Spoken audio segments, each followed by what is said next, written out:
Për shëndetje shenja shigjetarit, kjo është panorama e interpretimit javor. Kjo javë për ju nis me energjinë e Magjistarit, një nga kartat më të fuqishme të tarotit. Magjistari tregon se keni në duar mjetet, aftësitë dhe mundësitë për të ndryshuar drejtimin e jetës suaj.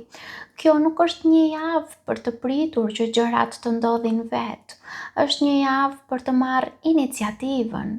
Magjistari ju kujton se fuqia për të krijuar, për të manifestuar dhe për të hapur dyer të reja ndodhet tashmë brenda jush. Në fakt, unë do të shtoja gjithashtu se Magjistari është një nga kartat që lidhet më fort me komunikimin, sepse Magjistari sundohet nga planeti Mërkur, që është planeti i komunikimit, inteligjencës dhe shprehjes. Pra, ju keni aftësinë për të komunikuar, për të bindur dhe për të ndryshuar rrjedhën e situatave përmes fjalës, por sfida është ta përdorni këtë dhunti. Më pas shfaqen 10 kupat dhe faqja e monedhave.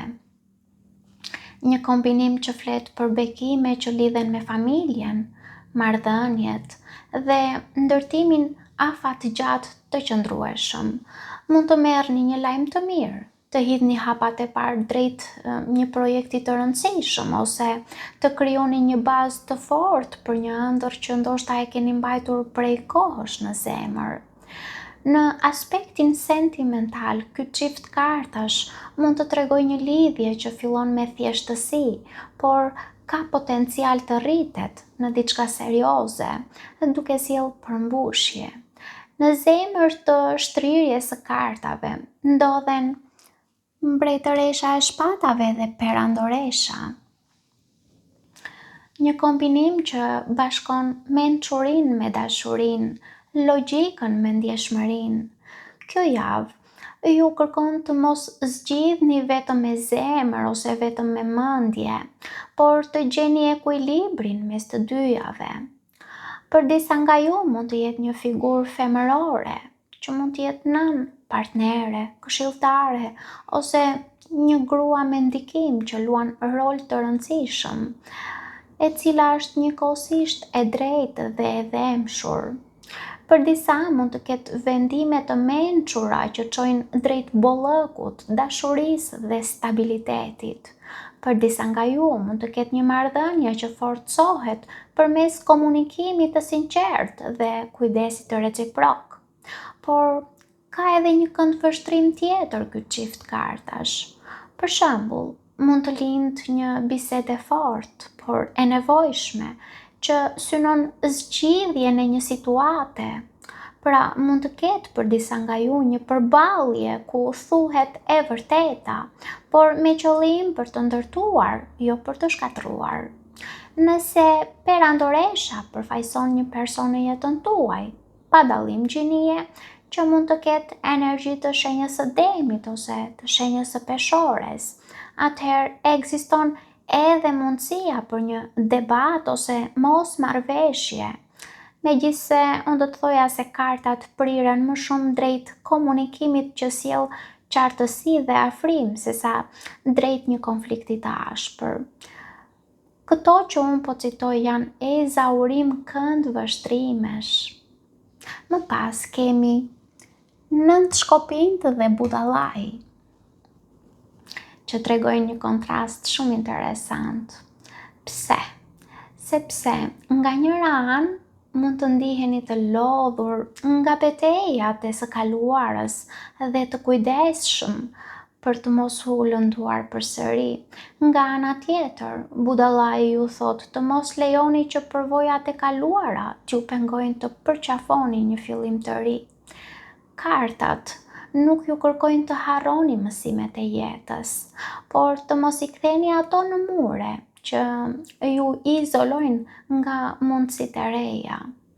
Në fund të tufës ndodhet karta me 9 kupat, që njihet gjithashtu edhe si karta e dëshirave të përmbushura ose dëshirave të plotësuara. Kjo kartë tregon se energjia përfundimtare e javës është kënaqësia, mirënjohja dhe realizimi ndoshta i një dëshire të rëndësishme për ju. Jo çdo gjë mund të ndodhë menjëherë, por kjo kartë premton se jeni duke ecur në drejtimin e duhur për të marrë atë që zemra juaj kërkon. Sfida e javës për ju është karta komunikimi. Sfida juaj është të shprehni qartë atë që ndjeni, atë që mendoni ose atë që prisni. Ndoshta ka fjalë që kanë mbetur të pathëna ose biseda që mund t'jenë shtyrë për një kohë të gjatë. Kjo javë ju tregon se heshtja mund të krijojë më shumë keqkuptime se sa qartësi. Unë do të thoja se kur flisni, shumë nyje fillojnë të zgjidhen. Bekimi i javës për ju është karta seksualiteti. Kjo kartë nuk lidhet vetëm me intimitetin fizik. Kjo kartë flet për magnetizmin tuaj, flet për vetbesimin, flet për energjinë krijuese dhe aftësinë për të tërhequr njerëz dhe mundësi. Mund të ndiheni më të sigurta në veten tuaj ose të përjetoni një afrim më të thellë emocional dhe fizik me dikë. Është një bekim që ju këshillon mbi të gjitha të pranoni veten. Në prizmë orakull kemi kartën frika. Frika në këtë mes nënkupton se frika është pengesa e fundit përpara një zhvillimi të ri. Mund të keni frikë të besoni përsëri, të rrezikoni, ose mund të keni frikë të dilni nga zona juaj e rehatisë. Megjithatë, duke parë gjithë shtrirjen e kartave, frika nuk është më e fortë se potenciali që ju posedoni. Magjistari në fillim dhe 9 kupat në fund tregojnë se nëse nuk lejoni që frika të drejtojë zgjedhjet tuaja, mund të arrini rezultate shumë të bukura. Në tërësi, kjo është një javë që flet për manifestim, harmoni, fillime të reja dhe përmbushje emocionale. Kartat ju kujtojnë se jeni më të përgatitur se sa mendoni për të ndërtuar atë që ju dëshironi. E kaluara mund t'ju ketë bërë më të kujdesshëm ose të kujdesshme, por nuk duhet t'ju pengojë të hapni një kapitull të ri.